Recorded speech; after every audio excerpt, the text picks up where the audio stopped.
know the period, the atomic numbers. So let me first start with that. Okay. So first of all, let me tell you that an atom. Can somebody tell me what an atom is? Ma'am, Can you guys type? Please type. it's too big. We can't type it that fast. Sorry. The definition I know is really big. Not like really big to type. Well, ma'am, let Kartik tell first and I'll tell afterwards.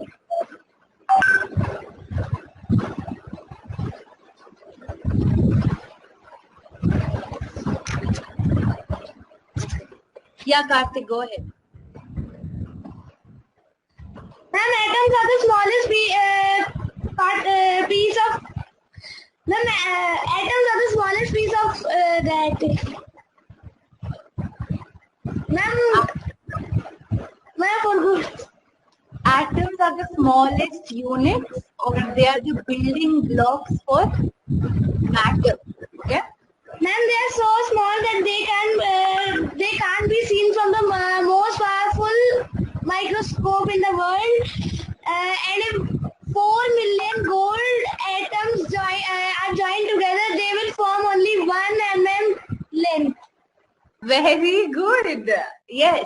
So, yes, Priscilla, go ahead.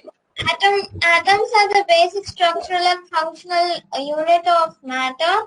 They are pure substances. They cannot live. They cannot stay independently. So they form to join molecules. Okay, good, very good. So let me just summarize what they both said. So atoms are basically the smallest unit present in matter. So there are atoms, and atoms. Oh no, hold on one second. So atoms combine.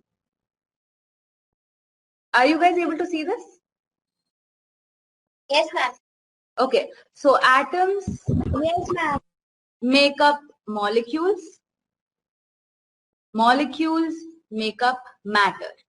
So if you look at this pen is made up of lots of molecules, and each of those molecules is made up of atoms. Atoms are the single, they are the smallest unit of matter that is present. So atoms are made up of, what are atoms made up of? Do you guys know? protons, electrons, neutrons, electrons. Yes. So atoms are made up of protons, neutrons, and electrons. Very good. So, yeah, tell me. Well, ions. Ions. And iron. I mean, the book it is written. What is written about iron? Smallest piece of iron.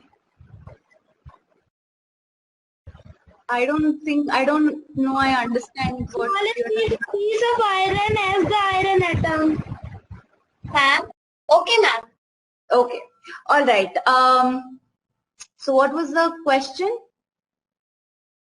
Yeah, so the smallest piece of iron, so if I have a block of iron, then the smallest particle inside that block of iron will be an iron atom. Okay. So if I have, let's say, water in this bottle, right? So there is water in this bottle. The smallest atom that is present in this water is the hydrogen atom, and a little bigger than that is the oxygen atom. And yeah, the molecules that are present in this are H2O. H2O, there are 2 hydrogen atoms and 1 oxygen atom.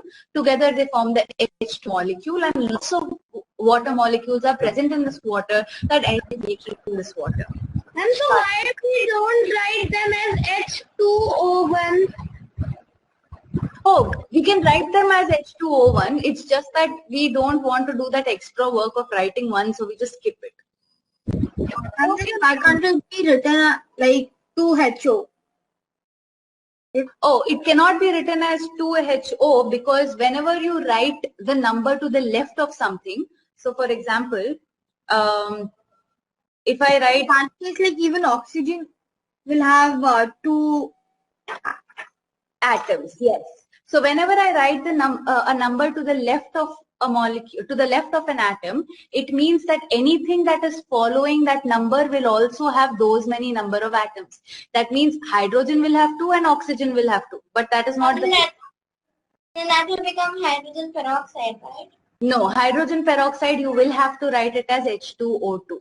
Okay, because this not only represents the number of atoms of hydrogen, but it also represents the structure of the molecule. So you have to write it as H2O2. You will only write this particular thing on the left hand side only when we do balancing chemical equations. Otherwise, you will not write it. Okay, whenever you're talking about a single molecule, you will express it in this form. You will not express it on the left hand side. You will always express it on the right hand side. Only when we talk about balancing chemical equations, we will talk about writing numbers on the left hand side. If you don't know what balancing equations are, again, that is way too much into the future. Don't worry right now. Okay. All right. So now let's, so we know what atoms are. Atoms contain a nucleus. Okay, an atom consists of a nucleus. Inside the nucleus there are protons which are positively charged,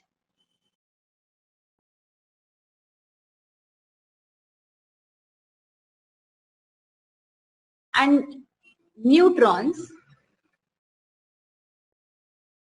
which have zero charge or no charge. Okay, and around this nucleus, around the nucleus, we have electrons revolving around the nucleus. Just like in our solar system, the sun, all the planets revolve around the sun. Just the same way, electrons revolve around the nucleus. Okay, and electrons are negatively charged. Ma'am, is there any atom named as neon atom or? Yes. Yes. Yes. So neon has an atomic number of 10. Now, so I told you that all of the atoms have neutrons, protons, and electrons, except for one atom, hydrogen atom. The hydrogen atom does not have a neutron. It only has one proton and one electron in its outermost shell. And the number of protons that an atom has determines the atomic number of the atom. So atomic number is equal to the number of protons in an atom. Is this clear to everybody? Ma'am, in hydrogen, neutrons are not present because neutrons will be present when there is one proton and one electron. But hydrogen has one proton and one electron. Ma'am, they will be then because if we find neutrons when we subtract one protons and electrons. Like 1 minus 1, 0, 0 neutrons. Like if we have take another acid or anything, then they will have a neutron. No. Maybe. Hydrogen atom will never have a neutron. Okay, so hydrogen atom will not have a neutron. Okay. No, ma'am, except hydrogen. I am not saying hydrogen, except hydrogen. Yeah, except hydrogen, all other atoms have neutrons. Okay. Now I have a doubt. Yes, Priscilla.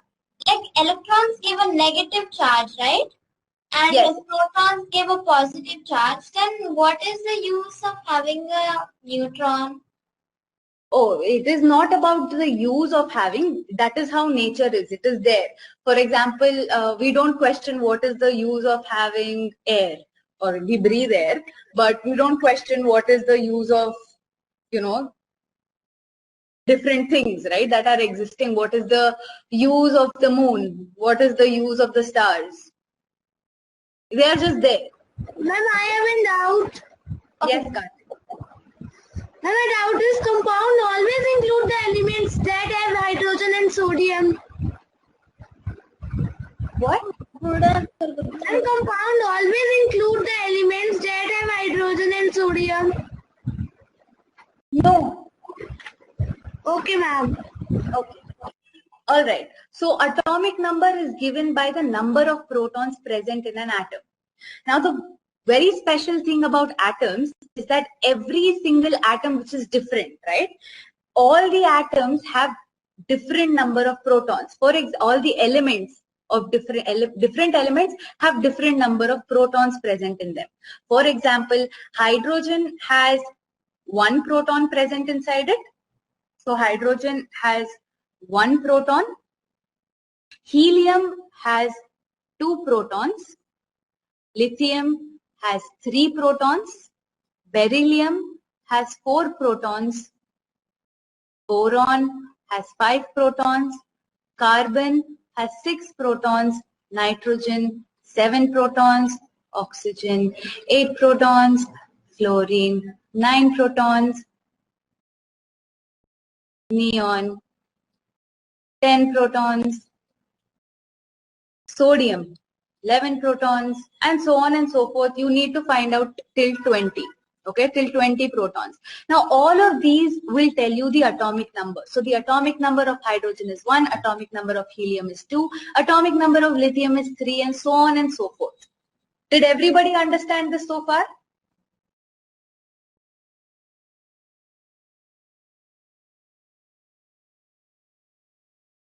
Yes, ma'am. So the number of protons will tell you the atomic number. Okay. So in the periodic table, if you look at the first 20 elements, they will be hydrogen, helium, lithium, beryllium, boron, carbon, nitrogen, oxygen, fluorine, neon, thorium, magnesium. All of these till number 20 you need to know. Okay. You need to remember these, unfortunately. Yeah, you have to remember them.